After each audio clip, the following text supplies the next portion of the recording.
अस्सलाम वालेकुम जी, कैसे हैं आप सब? मैं ठीक, शुक्र अल्हम्दुलिल्लाह। दुआ करती हूँ आप भी माशाल्लाह ठीक ठाक रहें, खुश रहें। चलें जी बिस्मिल्लाह करते हैं। यहाँ पे नाश्ता बनाने लगे, गला जो है ना बिल्कुल बंद हुआ पड़ा। सुबह उठे ना, एक तो आधी रात ना मेरी खांसी नहीं सोने देती है, इतनी अजीब सी होती है, शुरू होती है फिर शुरू ही हुई रहती है, नींद पूरी नहीं होती उसकी वजह से, खांसी की वजह से। तो खैर कोई नहीं, ਜਦੋਂ ਤੁਸੀਂ ਆਹਿਸਤਾ ਆਹਿਸਤਾ ਬੋਲਦੇ ਜਾਂਦੇ ਹੋ ਤਾਂ ਤੁਹਾਡਾ ਗਲੇ ਦੇ ਮਸਾਮ ਖੁੱਲ ਜਾਂਦੇ ਨੇ। ਸੁਬਹ ਬਿਲकुल नहीं बोला जाता, लेकिन नॉर्मली फिर सारा दिन बोलना बोलने ਤੋਂ ਬਗੈਰ ਗੁਜ਼ਾਰਾ ਨਹੀਂ ਨਾ ਬੋਲਾਂਗੇ ਤੇ ਬੱਚਿਆਂ ਨੇ ਕੰਨ ਬਿਲਕੁਲ ਬੰਦ ਅੱਗੇ ਹੁੰਦੇ ਨੇ ਉਹਨਾਂ ਦੇ, ਤੇ ਜਿਵੇਂ ਚੁੱਪ ਰਵਾਂਗੇ ਤਾਂ ਬਿਲकुल ਉਹਨਾਂ ਨੇ ਹੋਰ ਦੂਜਾ ਵੀ ਬੰਦ कर लेना है। तो बोलने के बगैर गुजारा नहीं है, बोलेंगे तो खाएंगे, बोलेंगे तो काम होंगे। तो यहाँ पे नाश्ता बना रहे हो अपना और अपने मियाँ जी का, वो भी आ गए हैं घर पे, तो नाश्ता करते हैं। और सारा दिन मैं बस ना घर के काम ही करती रही हूँ, जो मैं आपके साथ शेयर नहीं इतने करूँगी क्योंकि इतनी जल्दी जल्दी काम होते हैं, तबीयत ठीक ना हो फिर ये ना बंदे को होता है कि जो काम छेड़ा ना बस हो जाए और जाके बैठ जाए, बस यही चलता रहे सारा दिन। अफान साहब, आपने होमवर्क करके ना ऊपर चले जाना है, तो मैं ना वो ले आऊँ नाश्ता स्कूल के लिए, ठीक है? और सारी अपनी किताबें ना साइड पे, मैं आऊँ टेबल पे कोई किताब ना खिलरी पिलरी हो। हाँ चलो, मैं बाबा अक्सर जा रही, मैं आती हूँ। आए मेरी जुत्ती भी उस साइड पे पई है, सुनन तो नहीं दे। मैं क्या मेरी जुत्ती भी वो उस साइड पे पई है। तो कोई पा लो जनाब, मेरे बूट पा लो। तेरे बूट पा लो, तेरे बूट पा के हैं उधर मैं गलत खिला रही 2 घंटे में तुम घर आए हैं तो कहते मैं गलत गड्डी खिला रही है। पर्ची लग गई फिर। चलो पर्ची ना लगी कि ला माफी दे। शेर नहीं है, ये ना होता तो कोई दूसरा गम होना था। ते पर्ची ना लगेगी ते कोई और काम होए। जर्नी आने ने जनाब ਤੁਹਾਡੇ ਕੋਲੋਂ ਪੈਸੇ ਖਿੱਚਣੇ ਹੁੰਦੇ, पर्ची ना ਲਾਣਗੇ ਤੁਹਾਨੂੰ ਕੋਈ ਬਿੱਲ ਪੇ ਚੱਕਰ ਬਿੱਲ ਨਾ ਲਾ ਕੇ। ਹਾਂ ਗੱਲ ਤਾਂ ਸਹੀ। ਹਾਏ ਹਾਏ ਜਹਾਜ਼ ਕਹਿੰਦੇ ਜਾਣਦੇ ਨੇ ਇਸ ਟਾਈਮ, ਪਤਾ ਉਤਰਨ ਦੇ ਨੇ ਕਿ ਚੜਨ ਦੇ ਨੇ ਜਹਾਜ਼। ਰਾਤ ਦਾ ਸਫ਼ਰ ਬਹੁਤ ਡਰ ਆਉਂਦਾ। ਚਲ ਅੱਜ ਚਲੀਏ, ਤੁਹਾਨੂੰ ਬੜਾ ਨਜ਼ਰ ਆਣਾ ਹੈ। ਸਮਾਨਾ ਤੇ ਮੂੰਹ ਚੁੱਕ ਲਿਆ। नजर आ रहे हैं अंधेरे में नजर आ रहे हैं आप? आवाज ना आ जाएगी, थोड़ा रंग सा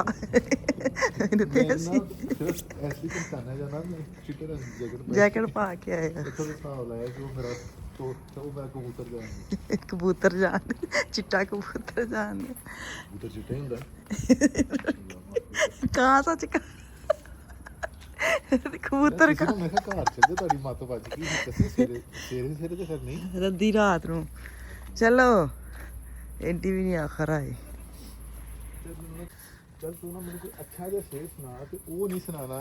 इन बारिशों से कह दो, इन बारिशों से कह दो अच्छी नहीं फराज, नहीं इन बारिशों से दोस्ती अच्छी नहीं फराज, कच्चा तेरा मकान है कुछ तो ख्याल है। इस तो अलावा कोई भी शेर सुना। चलो इधर खलो, मैं तेन सुनावा हुणे सुना अल्लाह दी की मोहम्मद से वफा तूने कि हम तेरे हैं, ये चीज क्या लोहे कलम हम तेरे। स्पेशल लामा वाले मजमून तेडा वड्डा टक्के वाली मार। अच्छा मेरी गल सुन, ए भी नहीं सुनाना हुन, ए भी नहीं सुनाना लपे आती है तब दुआ बन के। चलो मैं दूजा सुना पाक सजमी। ਮੈਨੂੰ ਨਹੀਂ ਸ਼ੇਰ ਆਂਦੇ। ਹਾਂ ਮੈਨੂੰ ਤੇ ਜਿਹੜੇ ਆਉਂਦੇ ਸਨ ਤੁਹਾਡੀ ਸ਼ਾਇਰੀ ਦੀ ਵਜ੍ਹਾ ਤੋਂ ਮੈਨੂੰ ਭੁੱਲ ਗਏ ਨੇ। ਮੈਂ ਕਸਮੇ ਮਜ਼ਾਕ ਨਹੀਂ, ਮੈਨੂੰ ਪਹਿਲੇ ਤੇ ਵਿਆਹ ਤੋਂ ਪਹਿਲੇ ਪਤਾ ਹੁੰਦਾ ਨਾ ਤੈਨੂੰ ਕੁਝ ਨਹੀਂ ਆਉਂਦਾ। ਲੱਭੇ ਹੁੰਦੀ ਮੈਨੂੰ ਚੱਲ ਕਸਮ ਉਦਾਰ ਨਹੀਂ, ਫਿਰ ਕੀ ਹੋਣਾ ਸੀ? ਨਹੀਂ ਫਿਰ ਮੈਂ ਤੈਨੂੰ ਪਹਿਲੇ ਸਿਖਾਣਾ ਸੀ, ਫਿਰ ਵਿਆਹ ਕਰਨਾ ਸੀ। ਨੂੰ ਇੰਨੇ ਸਾਲਾਂ ਚ ਸਿਖਾਇਆ ਤੁਸੀਂ ਮੈਨੂੰ। ਚਲੋ ਵਿਆਹ ਮੇਰੇ ਨਾਲ ਹੀ ਕਰਨਾ ਸੀ। ਗੱਡੀ ਬਾਹਰ ਕੱਢੋ। चले जी रात के बज गए 8:30, तकरीबन 8:45। हम जा रहे हैं लिडल, क्योंकि अंडे टोस्ट वगैरह कोई चीज़ नहीं है बच्चों के स्कूल के लिए, वो लेने जा रहे हैं। डे टाइम या रूमा इस टाइम चली गए। चले जी शाम का टाइम, शाम 8:30 8:45 का टाइम हुआ है। मैंने देखा घर में कोई खाने पीने के, सुबह स्कूल बच्चों ने भी जाना है और कुछ है ही नहीं है। तो अभी लिडल हमारी 10 बजे तक एक खुली रहती है, वहाँ पे जा रहे हैं। आए ठंडे बाहर ते मैं चप्पल पा के आ गई हाँ। वैगन लेनी नहीं ले आओ, छोटी ले आओ बेशक। मैं बाहर जुत्ती लिया तो मैं चप्पल ही पा के आ गई, तो दिन ठंड लगन लग पई। बगैर और तो ले आओ हैं। अच्छा इस टाइम तो मौजा ना फिर। चलो अंदर चलो। सब्जियां भी इस टाइम थोड़े सस्तियां ही लाते हैं। टमाटर तो है ना वैसे।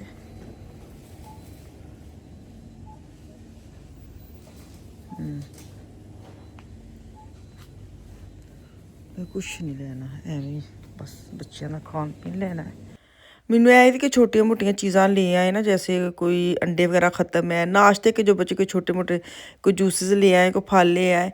तो लास्ट में इतनी शॉपिंग की नहीं है, ग्रोसरी की नहीं है, तो चीज़ें ख़त्म पड़ी हैं। तो मैंने खैर इतनी ग्रोसरी नहीं की रात को, तो वैसे ही ये बंद होने वाली थी।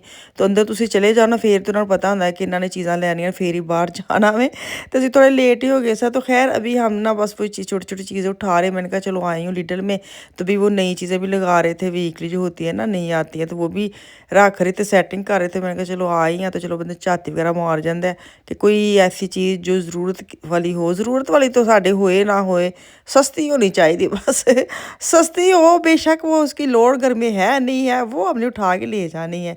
तो आज मैंने अपने मियाँ को ख़ास हाथ बांध के लाई हूँ कि आपने कुछ नहीं उठाना। यकीन कर इतनी चीज़ें उठा के ले जाते हैं, बाद घर में वो रखने की चीज़ें जगह ही नहीं होती, और वो इतनी उनकी ज़रूरत भी नहीं होती, और ये फजूल में ना ऐसी चीज़ें ले जाएंगे और दो दो उठा के ले जाते हैं। तो मैंने इनको बोला था आपने इस साइड पे नहीं आना, आपके काम की चीज़ हो ना हो आप उठा के ले जाते हैं, फिर वो पड़ी रहती है। तो ये होता है कि मैंने कहा चलो मैं छोटे बच्चों की काफ़ी चीज़ें आई, जैसे बच्चे किंडरगार्टन जाते हैं ना, आजकल स्कूल भी खुल गए हैं। तो छोटे बच्चे जो है किंडरगार्टन जाने आगे सर्दियाँ आनी है, तो उनके जो शूज़ होते हैं ये बाहर जैसे जंगलों में लेके जाती है, छोटे बच्चों को बड़ा सैर कराती हैं, ये बड़ा पढ़ाती हैं बेचारे बच्चों को। तो उनकी चीज़ें काफ़ी आई हुई हैं। अगर आपके बच्चे छोटे हैं किंडरगार्टन जा रहे हैं, तो उनके लिए सारी जो किंडरगार्टन में ज़रूरत के मतहत जूते रखने होते हैं, हाउस शूज़ या बाहर जाने वाले शूज़, वो सारे इधर रखे हुए हैं उनकी मौजें। ये मुझे अच्छा लगा था। पिज़्ज़ा मेकर में अपने मियाँ को बता रही थी, ये मीडिया मार्केट से 100 से कम नहीं है, तो यहाँ इन्होंने 80 का था और उसके बाद 70 का लगा दिया था। तो ये होता है कि अगर आपके किचन में बहुत स्पेस है या आपके घर में ओवन नहीं है, तो फिर आप इस तरह की चीज़ें लिए जाएँ ताकि आराम से आप पिज़्ज़ा बना सकें। लेकिन घर में ओवन हो तो फिर मेरे ख्याल में ऐसी चीज़ें लगाने का ना पैसे ज़ाया करने का ही सबब बनता है। तो ये ढक्कन दिखा रहे थे मुझे कि लेना है। मेरे घर में इतने ढक्कन एक्स्ट्रा ढक्कन पड़े हैं, लेकिन ये मुझे बड़ा तजर्बा करके दिखा रहे थे कि जिन्ना मैं मना किया ना, मुझे कहते ये 3 स्टेप ने, ये देखें अभी आपको दिखाएंगे जादू करके। मुझे कुछ समझ नहीं आ रहे थे क्योंकि मेरा दिल ही नहीं कर रहा था चीज़ें लेने का। ये देखें, ये अभी टप्पी में रख के दिखाएंगे मुझे कि छोटा बर्तन होगा उसके ऊपर भी आ जाएगा, बड़ा लेंगे तो उसके भी ऊपर आ जाएगा। इनको ऐसे कि तो कुछ ले लवे, नहीं तो मैं चौक लेना है। तो खैर मैंने काफ़ी हाथ इनका रोका है, क्योंकि मुझे घर की चीज़ों का तो आपको पता है, हमें पता है। ये मेरे को दिखा रहे थे, ये एक ऑफलाइन में भी सेम प्राइस में आए हुए। मैं 2 उठा के लेके गई थी 2 यूरो का, तो लिडल में भी 2 यूरो के ही ये लगे हुए हैं। तो कुछ चीज़ें की प्राइस ना सेम सेम ही होती है और सेम ही कलर की होती हैं। जो लगता है एक थोक जो समान आया होंगे, ਜਿਹੜੀ मार्केट ने चुक लिया तो वो दूजी ने भी चुक लेना है। अच्छा, ये बास्केट लगी है कपड़े जो वॉश करके रखने वाली ना, तो मैं आपके साथ वीडियो बनाने में लग जाती हूँ, और प्राइस जो मैं आपके साथ शेयर करती हूँ ना, बाद में मैं वीडियो में देखती हूँ। तो मुझे अच्छी लगी थी ये टोकरी बास्केट जो ना, क्योंकि मेरे पास जो बास्केट है उसका एक साइड ना टूट गया है। तो अब मैंने प्राइस देखी 5 यूरो की सस्ती थी, ऐसे नहीं उठाई, मैंने देखी भी, गौर भी नहीं किया, मुझे याद भी नहीं आया कि मैं ले लूँ। तो खैर कोई नहीं, वो तो फिर दोबारा चक्कर लगता है, ये चीज़ें आंदी ही रहती हैं। एक सीज़न आता है, एक टाइप की चीज़ें आती हैं ना, अगर एक मार्केट में तो सारी मार्केट में वही चीज़ें आती हैं।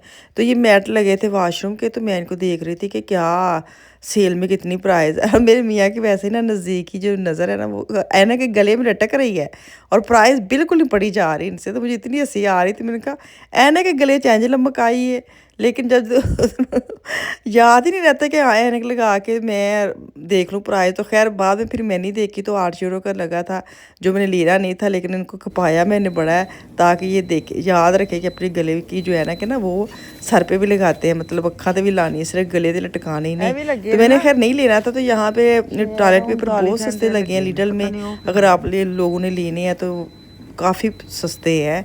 नॉर्मल तो 8-8 यूरो के, अब इतने मुझे इतनी हंसी आती है कि इतने महंगे टॉयलेट पेपर हैं, हद मुक्की पे इतने महंगे किए हुए। तो अब सेल में लगाए थे, तो ये किचन पेपर भी सेल में लगे हुए हैं, 279 की इस तरह का पैकेट है ना लगे। तो कुछ चीज़ें आपको पता है वीकली आ जाती हैं, लेकिन इस तरह चीज़ों का ना हमारा ध्यान नहीं जाता।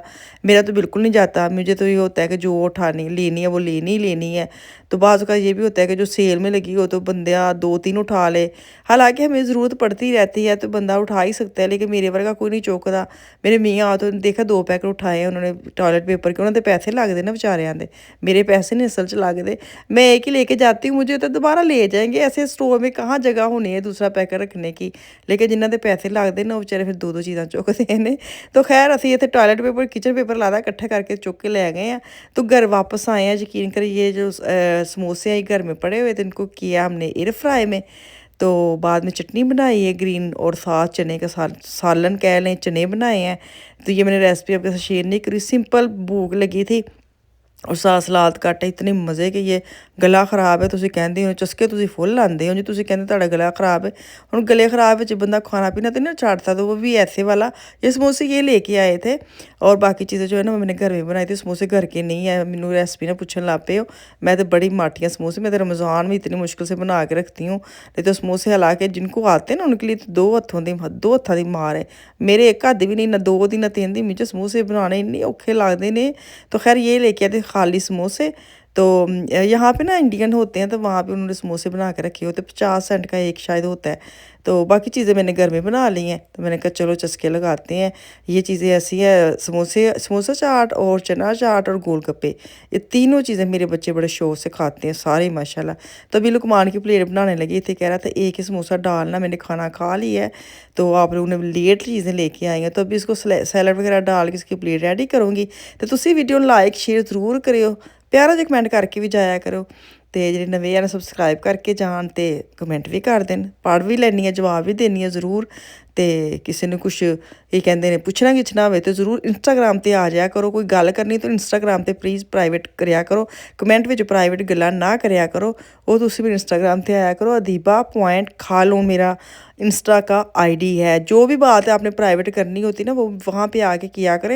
फिर कमेंट्स बॉक्स में ना वो लाइन ही लग जाती है, अगर कोई पूछता है उसको मैं जवाब देती हूँ, लाइन लग जाती है तो अच्छा नहीं लगता।